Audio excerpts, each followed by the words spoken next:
아멘. 이제 점점 조금씩 더워지는 것 같습니다. 그죠?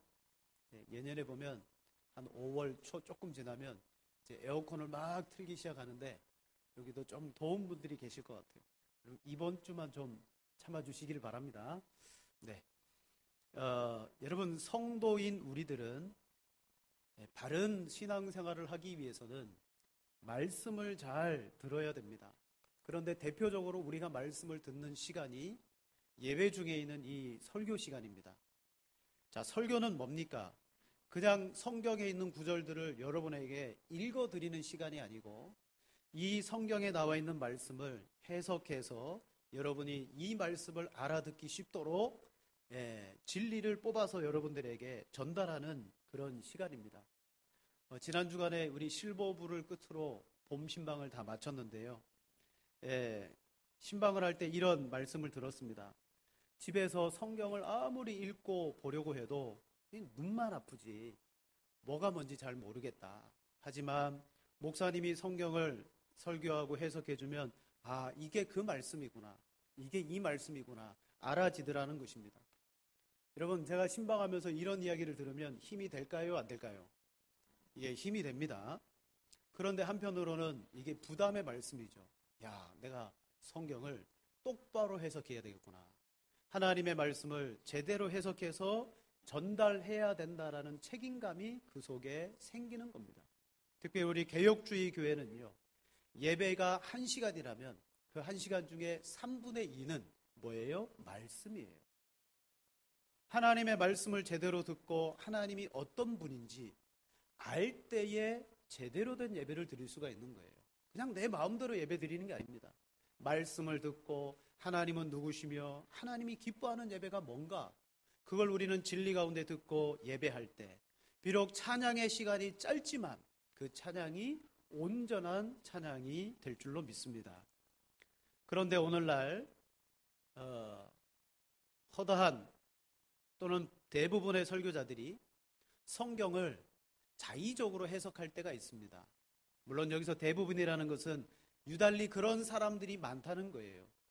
성경의 본문을 놓고 성경적으로 해석하지 않고 비성경적으로 해석합니다. 본문을 읽고 엉뚱하게 자기의 이야기를 합니다. 세상의 이야기를 합니다. 성경의 문맥과는 전혀 상관없는 엉뚱한 해석을 내놓습니다. 그런데 그래도 성도들이 은혜를 받았다고 그러더라고요.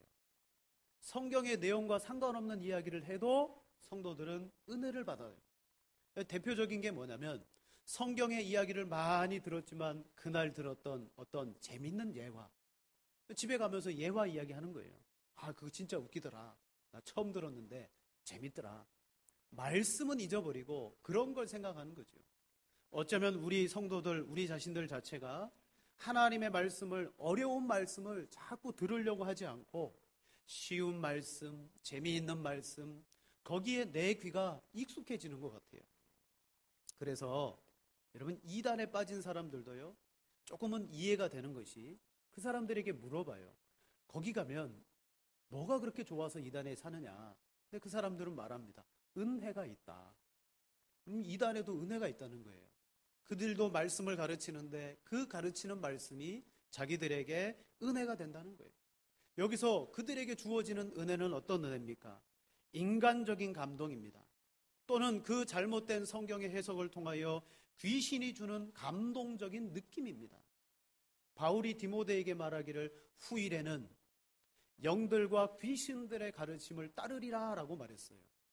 귀신의 가르침 뒤에도 뭐가 있다? 은혜가 있다는 거예요. 그리고 성경이 성령을 통하여 진정으로 나를 거룩해 하시는 은혜가 있습니다. 그런데 우리는 사람이 주는 감동과 은혜, 성령이 주시는 은혜를 구분하지 못할 때가 참 많습니다. 성도들이 그런 말씀들이 구분이 안 되니까 교회 안에 거짓된 설교와 거짓된 성경의 해석들이 많이 횡행하고 있는 거예요. 자, 그럼에도 불구하고 성도들은 속으로 생각하기를 은혜만 받으면 됐지, 그게 진짜인지 가짜인지 알 필요가 뭐가 있느냐, 그냥 내가 은혜 되면 그게 은혜지, 이렇게 생각하며 말씀을 듣는 것 같아요. 여러분, 그러면 안 됩니다. 아무리 좋은 말씀을 듣고 은혜가 돼도 베레아 성도들처럼 말씀이 정말 그런가 돌아가가지고 그 말씀을 상고해보고 또 되짚어보고, 여러분 그런 작용을 할 때 진짜 하나님의 말씀이 은혜가 될 줄로 믿습니다. 가끔 식당에 들어가면 식당에 액자들이 걸려 있는데 욥기 8장 7절 말씀이 걸려 있는 것을 보게 됩니다. 내 시작은 미약하였으나 내 나중은 심히 창대하리라. 식사하러 들어갔는데 그런 액자가 딱 걸려 있으면 이 집도 믿는 집이구나, 참 좋은 식당 찾아왔다.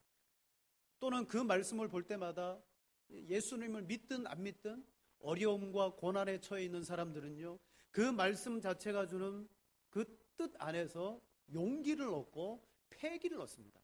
그래, 지금 나는 미약하다, 나는 지금 약하다, 하지만 저 말씀대로 나는 곧 힘이 창대해질 것이다. 그러면서 은혜 받는 사람들이 많이 있습니다. 하지만 여러분, 이 말씀이 과연 그런 은혜가 되는 말씀인가를 우리는 성경에서 찾아봐야 돼요. 성경의 말씀을 보면 하나님이 하신 말씀이 있습니다. 예수님이 하신 말씀이 있습니다. 사도와 선지자들의 말이 있습니다. 그러나 거기에는 죄인들의 말도 있고요, 악인들의 말도 있습니다. 우리는 누가 말을 했는지를 찾아봐야 돼요. 그리고 그 말에 깊은 의중을 들여다봐야 됩니다. 욥이 고난을 당했습니다. 그러자 세 친구가 와서 득달같이 와가지고 욥을 위로합니다. 그런데 위로하는 게 아니라 자기들이 가지고 있는 신앙의 주관을 가지고 욥에게 가르치고 정죄하기 시작합니다. 그때 수아 사람 빌닷이 욥을 향하여서 한참 쏟아내고 난 다음에 뭐라고 말해요? 내 시작은 미약하지만 내 나중은 심히 창대하리라. 그 한 구절만 딱 띄어서 보면 너무 좋은 말씀이지만 나중에 욥기 끝부분에 가보세요. 하나님께서는 욥의 세 친구를 향하여 뭐라고 말합니까? 너희들은 욥에 비해서 의롭지 않다, 잘못됐다. 너희가 욥에게 가서 나에게 번제를 드리지 아니하면 너희 죄가 용서되지 않는다. 그러면서 친히 욥에게 가서 용서받고 사과하고 번제까지 드리라고 합니다. 다시 말하면 이 수아 사람 빌닷이 이 말을 했는데 하나님은 우리가 보기에는 참 좋은 말씀이지만 하나님께서는 인정하지 않는 말씀이라는 거예요. 예를 들어서 그럼 가룟 유다 같은 사람 좋은 말 많이 했습니다. 향유 옥합을 깨뜨린 여인에게 뭐라고 말합니까? 이 비싼 것을 팔아서 가난한 자들에게 나누어 주면 그게 더 좋은 것 아니냐. 여러분 그 말만 딱 보면 너무 좋은 말이잖아요. 그런데 왜 우리 식당이나 집집마다 그 말 안 걸어 놓습니까? 가룟 유다가 했고 그 상황과 말씀 속에 그 말씀은 전혀 하나님이 기뻐하는 말씀이 아니라는 걸 알잖아요. 여러분 우리가 하나님의 말씀을 볼 때 한 구절 한 구절에서 은혜를 받지만 그 말씀의 전체적인 맥락과 의미를 봐야 되는 거예요. 그렇지 않으면 어떻게 된다? 성경을 봐도 잘못된 성경을 보게 되어진다. 여러분 마치 어떤 사람이 들판을 나갔는데 아름다운 꽃들이 많은데 그 중에 유독 아름다운 꽃이 있는 거예요. 야생화인데. 그래서 이분이 그 꽃을 뿌리채 뽑아서 집에다가 화분으로 심었어요. 꽃도 아름답고 향기도 진하고 너무 좋았어요.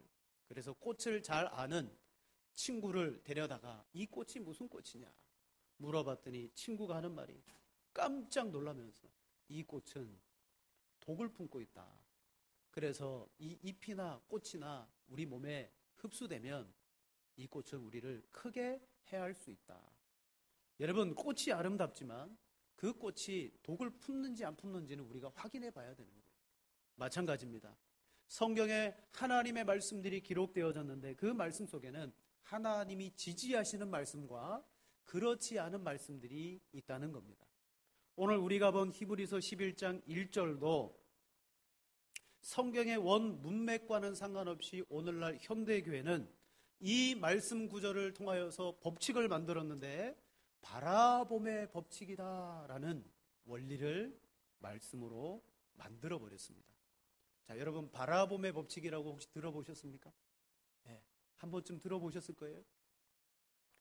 자, 바라봄의 법칙은 무엇입니까? 첫 번째로 인간이 내가 소원을 정해놓고 하나님의 확정을 받는 것이 바라봄의 법칙이에요. 내 마음에 이런저런 소원을 생각으로 품습니다. 그리고 그 생각을 꿈이라는 것으로 만들어버립니다. 그리고 나서 하나님, 제 꿈을 이루어 주옵소서, 제 생각을 이루어 주옵소서, 그러면서 하나님 앞에 기도로 메어 달립니다. 그리고 이 꿈이 이루어질 것이다, 믿음으로 이 꿈은 이루어졌다 라고 말하며 사람들에게 이야기하고 공개적으로 선포하고, 그러면 하나님이 실상을 가져다가 내게 주실 것이다. 이게 바로 바라봄의 법칙입니다. 여러분, 성경적인 것 같지만 이 한 구절의 말씀을 통하여 믿음은 바라는 것들의 실상이다, 바라봄의 법칙, 딱 맞아떨어지는 것 같지만 이것은 성경적이지가 않다는 거예요. 그런데 이 바라봄의 법칙을 여러분 누가 말하느냐? 서울의 큰 교회 목사님이 말씀하셔요. 제가 인터넷을 딱 검색해 보니까 그 목사님의 설교가 딱 뜨더라고요. 바라봄의 법칙. 잠깐 그 목사님의 설교를 좀 인용해 드리겠습니다. 듣고 일부 때는 아멘 하시던데 아멘 하지 말고 들으십시오. 실제로 육안으로 바라보든 마음으로 영안으로 바라보든 믿음은 바라봄의 실상입니다. 바라보는 대상은 믿음을 통해 실제로 이루어집니다. 인생에서 성공하기 원한다면 성공한 자신의 모습을 그려서 바라보고, 병이 낫기를 원하면 병 낫고 건강하게 된 자기의 모습을 마음에 그려놓고 항상 바라보고, 마음속에 자기의 소원하는 바가 이루어진 그 모습을 간직하고 있어야 됩니다. 없는 것을 있는 것 같이 마음속에 그려놓고 바라보고 기도하고 감사할 때 성령께서 역사하여 주시는 것입니다. 믿음은 바라봄의 실상입니다 라고 말합니다. 아멘 할 만하죠? 그런데 여기서 뭐라고 말합니까? 하나님과는 전혀 상관없이 내가 성공하기를 원하면 성공한 그 모습을 그려놓고 그걸 품고 기도하며 하나님 이것을 내게 이루어 주옵소서라고 하면 그 보이지 않는 것을 실상으로 하나님은 내게 주실 거다. 병든 자도 마찬가지. 병든 자도 내가 지금 병이 들었지만 병이 낫기를 원해요. 그래서 나은 건강한 모습을 내가 그려놓고 그걸 품고 하나님 앞에 기도하면 그걸 받은 줄로 믿고 살아가라. 이게 바라봄의 법칙입니다. 그래서 그 설교 중에서 한 책의 내용을 근거로 이야기하는데 신념의 마력이라는 책입니다. 이 신념의 마력이라는 책에서 믿음을 뭐라고 말했느냐? 마음 그림 그리기라고 표현했습니다. 즉 믿음이란 우리 마음에 없는 것을 있는 것처럼 그림을 그려놓고 항상 바라보는 것이 믿음이라고 말했었습니다. 우리가 소원하는 것을 생생히 그려서 마음 깊은 곳에 뿌리를 내릴 때까지 쉬지 않고 떠올리는 것을 말하는 것입니다. 여러분, 이 목사님의 설교를 들어보면 이 히브리서 11장 1절과 2절 말씀을 법칙으로 만들어 우리가 이해하기 쉽도록 말하는 것 같지만 그게 아니라 하나님이 우리에게 뭔가 해주시는 것은 상관없습니다. 오직 나 스스로가 꿈을 품고 소원을 품고 생각을 가지고 그걸 믿음으로 선포하고 이루어질 줄로 알고 나가라는 거예요. 여러분, 과거 이런 이야기 들었잖아요. 우리 자매들, 청년들 좋은 배우자를 만나기 원합니까? 그러면 그림을 그려놓고 기도하라는 거죠. 그래서 그림을 그립니다. 하나님, 제가 키가 작으니까 키는 이 정도 되고, 또 신앙이 기본적으로 있어야 되니까 신앙 좋은 사람으로, 그리고 학벌도 저와 크게 차이 나지 않지만 그래도 좋은 학벌로, 가문도 우리 가문과 잘 화합할 수 있는 그래도 좋은 가문으로 쫙 이렇게 했어요. 근데 엄밀히 따지고 보면 여러분, 우리 남자 형제들이 솔직하게 이야기하면 얼굴 외모에 대해서 하나님 그래도 좀 남들이 보기에 흠이 되지 않고 좀 예쁘다라는 소리를 들을 수 있는 외모의 사람. 근데 실제로 명확하게 기도하자면 뭐라고 기도해야 됩니까? 하나님, 김태희 같은 사람. 그게 진짜 그리는 거 아니에요? 우리 솔직해지셔야 돼요. 그러잖아요. 이왕 뭐 예쁜 사람 구할 것 같으면 바라보라 그랬으니까 김태희 같은 얼굴을 바라보면 얼마나 좋아요. 다 내 마음에 그런 소원을 품고 기도하면 된다고 다 가르치는 것이 바라봄의 법칙이라는 거예요. 저도 총각 때 전에 한번 말씀드렸습니다. 차를 사고 싶어서 목사님의 설교를 들은 거예요. 뭔가를 그려놓고 뭔가를 갖다 놓고 그것을 계속해서 바라보고 그것이 이루어질 때까지 기도하면 된다. 그 제가 순전한 마음으로 잡지에서 그 당시 티코가 유행했을 때인데 총각이 돈도 없는데 티코 파란색 티코를 한 대 그려가지고 책상에 붙여놨지 않겠습니까? 그리고 저는 그것을 놓고 기도하기 시작했습니다. 근데 총각 때 이루어지지 않았어요. 결혼을 딱 했는데 차가 필요한 거예요. 그래서 어떻게 합니까? 제가 중고차 시장을 돌아다녔습니다. 돌아다니다가 여러 번 갔는데 어떤 시장에서 그 파란색 티코가 정문 앞에 있는 거예요. 들어가자마자 다른 거 생각 안 하고 저거다 저거.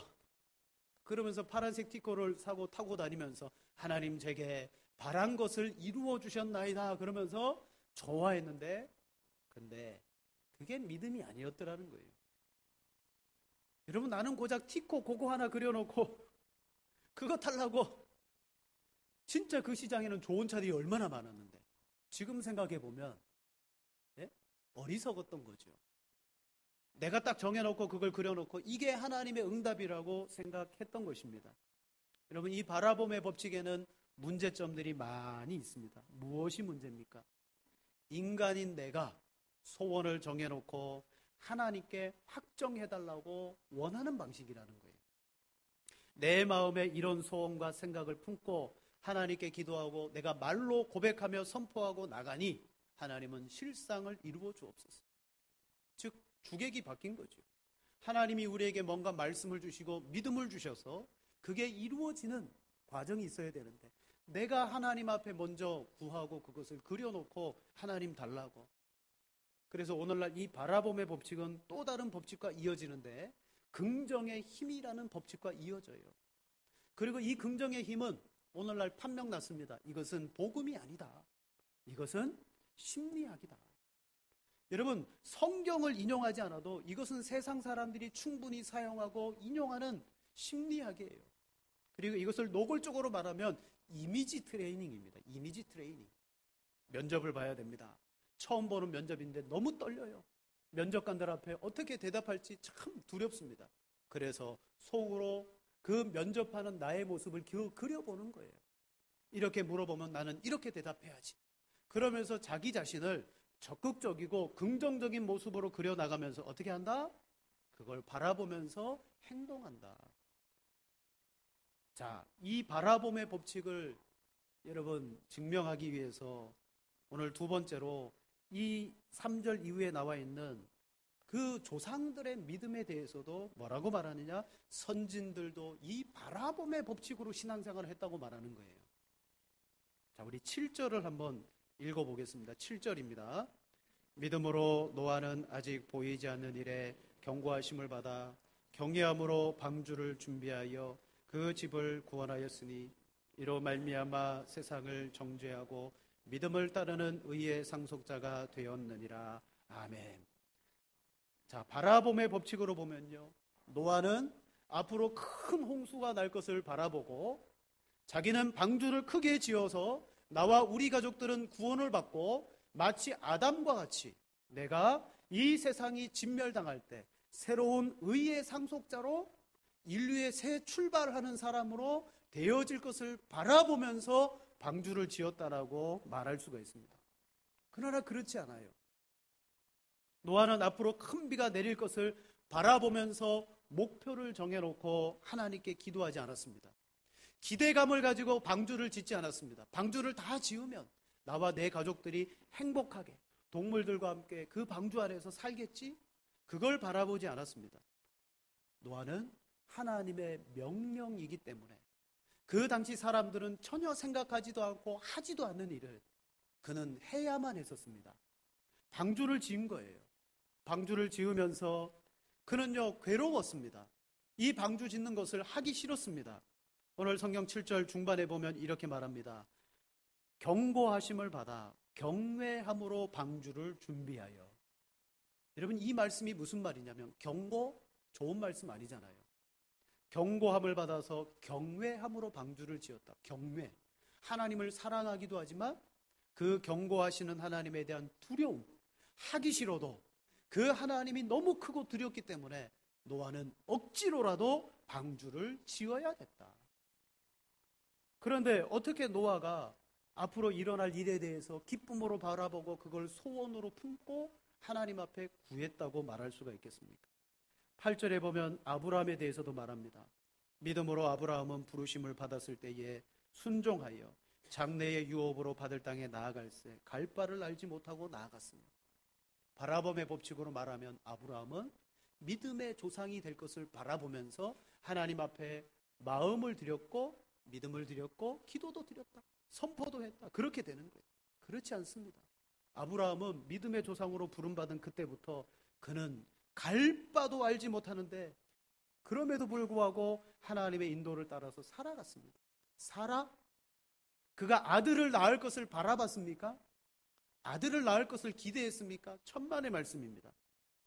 1년 전에 천사들이 와서 명년에 아들이 있을 것이다. 아들이 있다라고 말할 때 이 사라는 장막 뒤에서 어이가 없다는 듯이 웃었습니다. 그는 바라보지 않았습니다. 아무도 이 조상들의 그 믿음은요, 자기가 마음속에 소원을 품고 바라본 믿음이 결코 아니라는 거예요. 자, 오늘날 한국교회에 여러분 신앙의 용어로 사용되기 시작한 말 가운데 하나가 비전이라는 말입니다. 비전. 성경에는 우리에게 그런 말을 사용치 않는데 비전. 여러분 비전은 세상에도 쓰는 말이에요. 꿈을 갖고 비전을 갖고 소원을 품고. 그런데 이 비전이라는 말은 우리 스스로가 뭔가를 품고 그것을 이루어내라라는 뜻의 말입니다. 그래서 바라봄의 법칙도 뭘로 시작돼요? 비전으로 시작돼요. 내 마음에 비전을 품어라. 그리고 그것이 이루어지게 해달라고 해라. 그러면 하나님은 실상을 내게 줄 것이다. 그러나 믿음의 조상들은 그런 비전, 믿음의 조상 비전을 품지 않았습니다. 구원의 주가 되는 비전을 품지 않았습니다. 그들은 믿음의 조상이 될 것이라는 어떤 긍정적인 것도 갖지 않았습니다. 그래서 애굽에 내려가고 막 불신앙의 행동을 했던 거예요. 왜? 하나님이 주시는 말씀과 자기의 믿음들이 너무 충돌되니까 실패하고 포기할 때가 너무 많았습니다. 그런데 오늘날은 성도들에게 우리가 비전을 품고 외치면 하나님은 확정해 주십니다. 그게 믿음인 줄 아는데 아니라는 거예요. 그 모든 것들은 히브리서 11장 1절과 2절을 그 두 구절만 딱 띄어서 잘못 해석했기 때문입니다. 그래서 오늘날 많은 성도들이 이것을 복음으로 알고 붙들고 있는데 아닙니다. 믿음은 바라는 것들의 실상이요 보지 못하는 것들의 증거니. 여러분 어쩌면 이 말씀은 희망을 잃고 살아가는 사람들에게는 야 이거다 이거 나는 지금 저렇게 될 만한 상황이 아니지만 그래 하나님이 내게 소원을 품으라고 하는구나 꿈을 가지라고 하는구나 그걸 놓고 하나님께 매달리라고 하는구나. 그러나 이 본문을 그렇게 해석하는 것은 너무 자의적인 해석이더라는 사실입니다. 여러분 결국 성도들에게 무엇을 말합니까? 여러분이 적극적으로 하나님을 구하십시오. 긍정적으로 인생을 생각하십시오. 그러면 하나님은 이루어 주십니다. 그런 것을 가르쳐요. 심리학입니다. 그러면 세 번째로 그럼 이 본문의 말씀이 히브리서 전체 문맥에서 과연 믿음은 무엇인가? 그걸 우리가 살펴봐야 되겠습니다. 먼저 우리가 이 본문 한 구절만 보면 안 되고요. 히브리서 전체를 봐야 돼요. 히브리서의 기록의 목적을 아셔야 됩니다. 왜 이 히브리서가 쓰여졌느냐? 지금 편지를 받는 성도들은 유혹과 핍박 가운데 놓여 있습니다. 그들은 지금 예수 그리스도를 믿을 것인지 아니면 세상으로 갈 것인지 그 벼랑 끝에 딱 있어요. 벼랑 끝에 서 있습니다. 그들에게 지금 편지를 쓰는 거예요. 그러면서 히브리서 기자는 다른 것 아닙니다. 우리가 믿고 있는 예수 그리스도의 복이 얼마나 우월하며 그 복이 완전한지를 지금 성도들에게 이야기해 주고 있습니다. 그래서 히브리서 1장 1절에서 보면 하나님은 그 아들을 통하여 지금도 우리에게 말씀하고 계신다. 그 아들을 만유의 후사로 세우셨고 모든 세계는 저로 말미암아 이루어졌다. 그리고 예수 그리스도는 그 어떤 옛 선지자들보다 뛰어나고 우월하시다. 심지어 천사보다 뛰어나시다. 하나님의 집에 충성된 종이었던 모세보다 뛰어난 분이다. 그 예수 그리스도에 비하면 모세는 하나님 집의 일꾼에 불과하다. 그 예수님은 신비스러운 인물인 멜기세덱의 반차를 따르는 영원한 대제사장이 되신다. 그래서 구약에서는 염소와 양과 소의 피로 매년 제사를 드려도 우리의 죄가 없어지지 않았으나 우리의 대제사장이신 예수님께서 그의 피로 영원한 속죄를 이루었다. 그로 말미암아 우리는 하나님께로 나아가는 길이 열리게 되었다. 그리고 그 예수님은 하나님 보좌 우편에 앉아 계심으로 지금도 우리를 위해서 통치하고 다스리고 이 땅에 다시 오시리라고 약속하고 있다. 자, 이 약속을 믿고 바라보는 것이 성도들입니다. 자, 이 귀중한 예수 그리스도를 그들이 믿고 있는데 세상의 유혹과 핍박이 너무 거센 거예요. 그래서 이 믿음을 포기하고 싶어요. 그러므로 히브리서 기자는 그들이 믿고 있는 예수님이 얼마나 대단한 분이고 그분은 비록 우리 눈에는 보이지 않지만 곧 우리에게 오시는 분이라고 지금 도전해주고 있습니다. 그래서 그들에게 말합니다. 그 예수 그리스도를 소망으로 붙들고 기다려라. 자, 우리 말씀을 한 절 볼까요? 히브리서 10장 12절 13절 앞절의 말씀 두 절을 같이 읽겠습니다. 오직 그리스도는 죄를 위하여 한 영원한 제사를 드리시고 하나님 우편에 앉으사 그 후에 자기 원수들을 자기 발등상이 되게 하실 때까지 기다리시나니. 아멘. 자, 예수님은 영원한 제사를 드리고 하나님 우편에 앉아서 뭘 기다린다? 모든 원수들이 자기의 발등상이 완전한 정복이 이루어질 때까지 기다린다. 그러므로 히브리서 기자는 성도들에게 믿음의 용단을 내릴 것을 촉구합니다. 자, 우리 23절부터 25절까지 같이 봅니다. 또 약속하시는 이는 미쁘시니 우리가 믿는 도리의 소망을 움직이지 말고 굳게 잡고 서로 돌아보아 사랑과 선행을 격려하며 모이기를 피하는 어떤 사람들의 습관과 같이 하지 말고 오직 권하여 그날이 가까움을 볼수록 더욱 그리하자. 아멘. 성도들에게 지금 권면하죠. 약속하신 이는 미쁘시니 믿을만 하신 분이니 우리가 믿는 도리의 소망을 잡고 움직이지 말고 굳게 잡고 서로 돌아보고 모이기를 패하는 사람들의 습관과 같이 유혹과 핍박 때문에 이제 예수님을 중심으로 모이는 일을 사람들이 안 하려고 한다는 거예요. 그럴수록 우리는 더더욱 어떻게 하자? 가까이 그날이 가까이 옴을 보고 더욱 모이고 더욱 힘써 믿음을 붙잡자. 그렇게 말해요. 그러면서 오늘 본문 바로 앞에는 그들에게 조금 더 강한 어조로 권면하고 있습니다. 35절서부터 한번 보세요. 우리 39절까지 한 절씩 교독하시겠습니다. 그러므로 너희 담대함을 버리지 말라. 이것이 큰 상을 얻게 하느니라.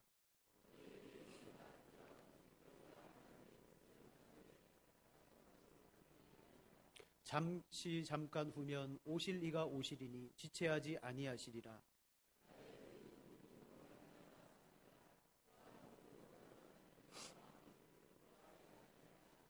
함께 봅니다.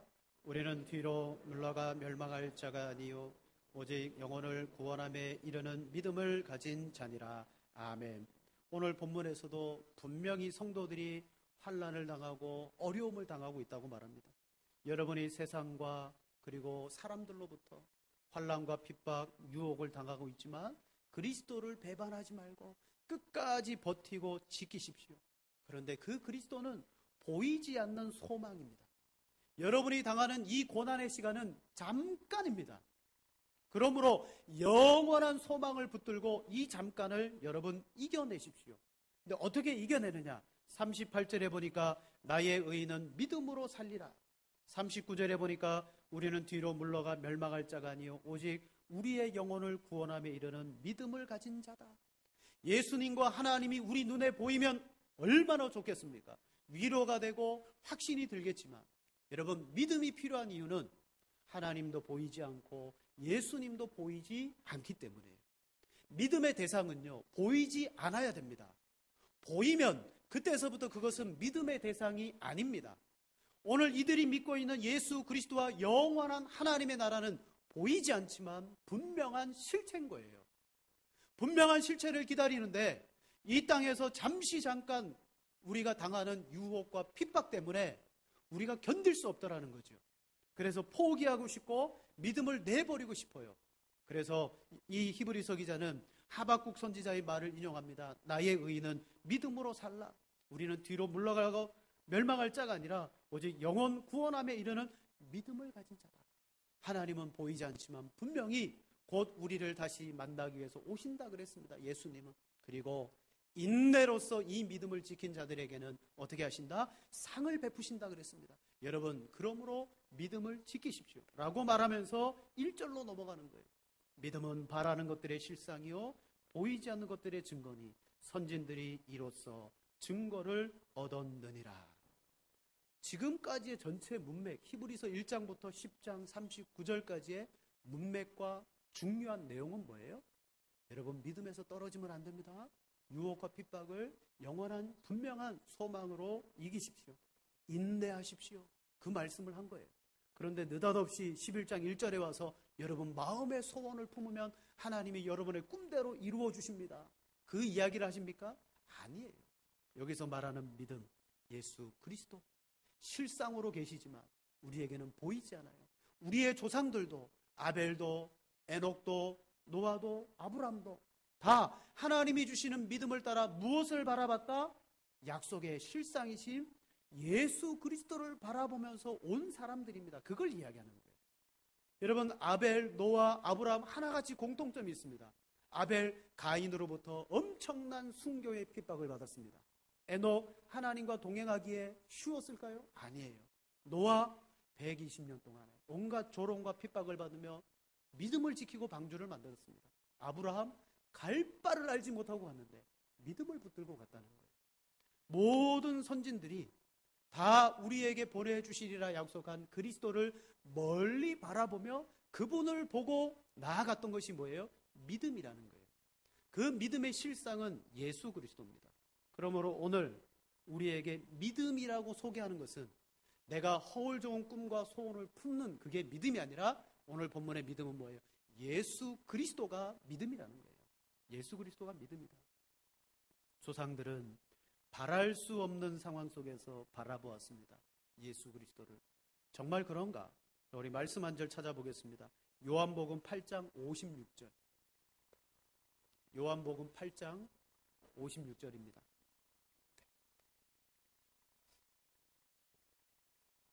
다 같이 한번 읽겠습니다. 너희 조상 아브라함은 나의 때 볼 것을 즐거워하다가 보고 기뻐하였느니라. 아멘.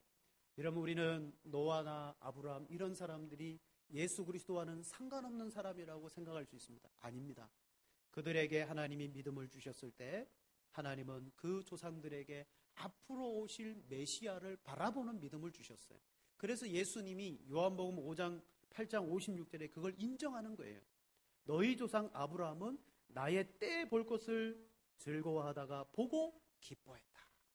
그들은 예수님이 올 것을 보고 기뻐했어요. 하지만 그 당대에는 그 실상, 실체를 만나지 못했습니다. 그들은 그것을 보지 못하였으나 믿음으로 기뻐했다. 오늘 히브리서 11장이 우리에게 주는 말입니다. 즉 11장 1절과 2절은 앞에 나와 있는 유혹과 핍박을 당하는 성도들의 상황이 믿음이라는 것으로 여러분의 조상들도 그런 핍박과 상황을 겪었으니 여러분 믿음 잃지 마시고 오실 메시아를 굳게 붙잡으십시오. 그 말씀을 하고 있는 거예요.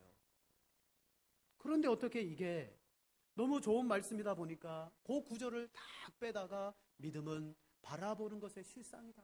바라봄의 법칙이라는 것을 만들고 우리에게 이게 복음이다라고 말하니 여러분 그 말을 들으면 누구라도 아멘할 수밖에 없습니다.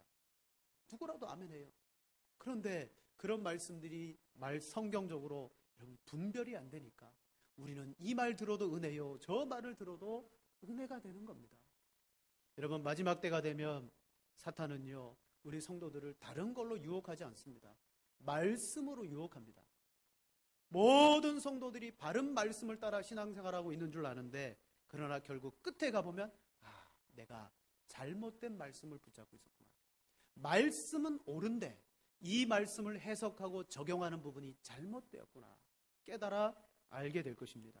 그러므로 우리는 여러분 이 말씀이 내가 듣기에는 좀 듣기 싫어도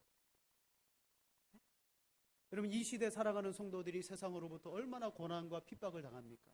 옛날 50년대서부터 60, 70년대 한국교회 성도들이 삶이 얼마나 힘들었습니까?